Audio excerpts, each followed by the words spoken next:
e traziam paz a mentes atormentadas. Manuel de Melo era um estrategista da fé. Ele entendia que, em um país sofrido, o evangelho precisava ser prático.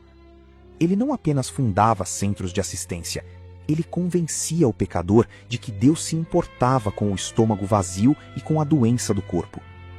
Ele provou que, quando a igreja sai de trás dos seus muros e vai para a praça, ela deixa de ser uma instituição para se tornar um hospital de campanha de Deus. Davi Miranda, por outro lado, operava em uma frequência de poder que beirava o terror para as forças das trevas. A IPDA não era um lugar para curiosos, era uma trincheira. Enquanto Melo conquistava a praça, Miranda blindava o altar. Imagine o cenário. Uma cruzada em território hostil, no coração do Peru. Davi Miranda está no altar, um alvo iluminado vestindo seu clássico avental branco. De repente, o som da pregação é cortado pelo estalo seco de pólvora. Gangues rivais iniciam um tiroteio cruzado em meio à multidão. O pânico é geral, mas o missionário não se move. As balas unem pelo ar e, para o espanto de quem observava, elas encontram o corpo de Miranda. O impacto é visível. Os projéteis perfuram o tecido do seu avental, rasgando o linho branco de um lado ao outro. Todos esperam o tombo, o sangue, o fim. Mas quando a poeira baixa, o impossível se revela. O avental está crivado de buracos, mas a pele de Davi Miranda não tem um único arranhão. Como se o chumbo tivesse se transformado em fumaça ao tocar o homem de Deus. O que restou foi um milagre criativo que silenciou os criminosos e provou que aquele homem era guardado por um exército que ninguém podia ver.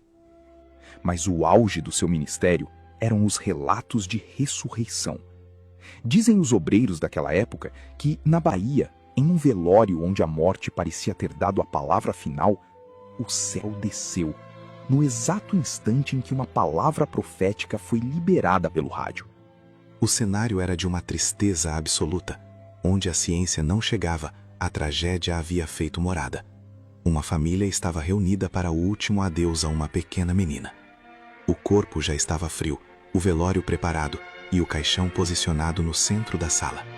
A morte já tinha dado a sua palavra final. Mas, em cima de um móvel velho, um rádio de pilha lutava contra a estática. A voz de Davi Miranda invadia aquela casa, pregando com uma urgência que parecia não pertencer a este mundo. De repente, a pregação é interrompida. O missionário para, o silêncio no rádio se torna pesado, e ele libera um decreto profético que parecia rasgar o tempo e o espaço.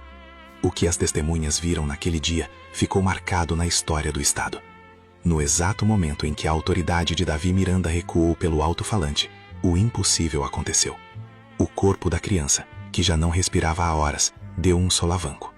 Diante de parentes em choque, a menina abriu os olhos, sentou-se no caixão e pediu água.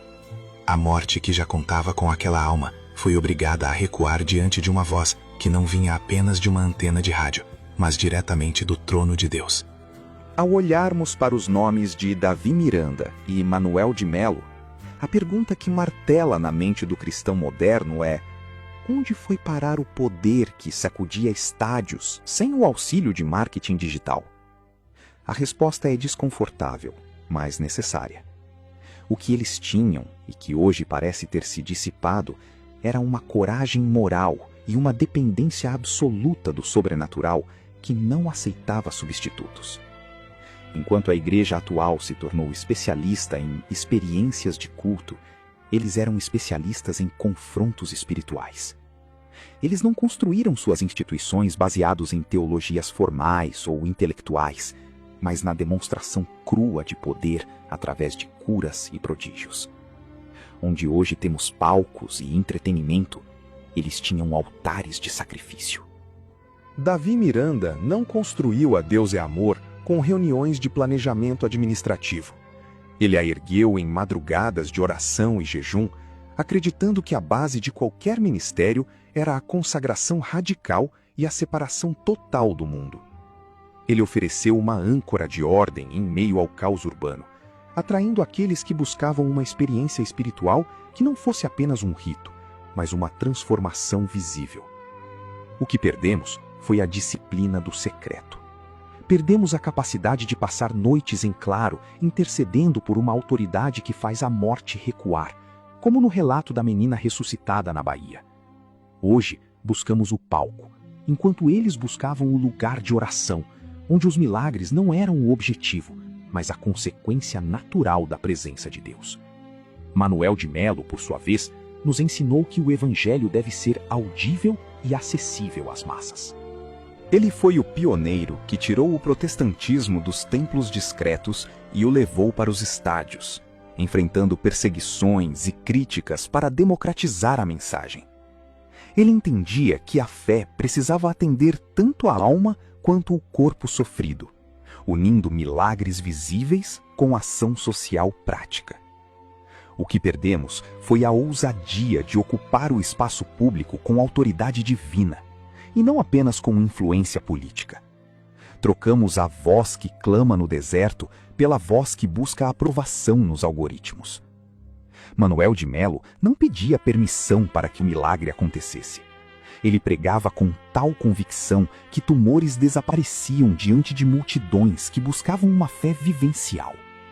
O legado desses dois generais é uma estrutura sólida que uniu fé e ação social, deixando escolas, clínicas e comunidades de acolhimento que moldaram o perfil do Brasil contemporâneo. Mas o manto que eles deixaram não foi um título eclesiástico, foi um desafio, a volta ao fundamento. Eles provaram que o Brasil não precisa de mais templos climatizados, mas de homens e mulheres que tenham a coragem de ser cidadãos do reino, antes de serem celebridades religiosas. O que eles tinham e nós perdemos foi o temor e o tremor. Eles sabiam que a unção tem um preço, e o preço é a própria vida. O documentário de hoje não é apenas uma homenagem, é um chamado ao arrependimento. É hora de parar de admirar os milagres do passado e começar a pagar o preço para que o fogo volte a arder nos altares de hoje.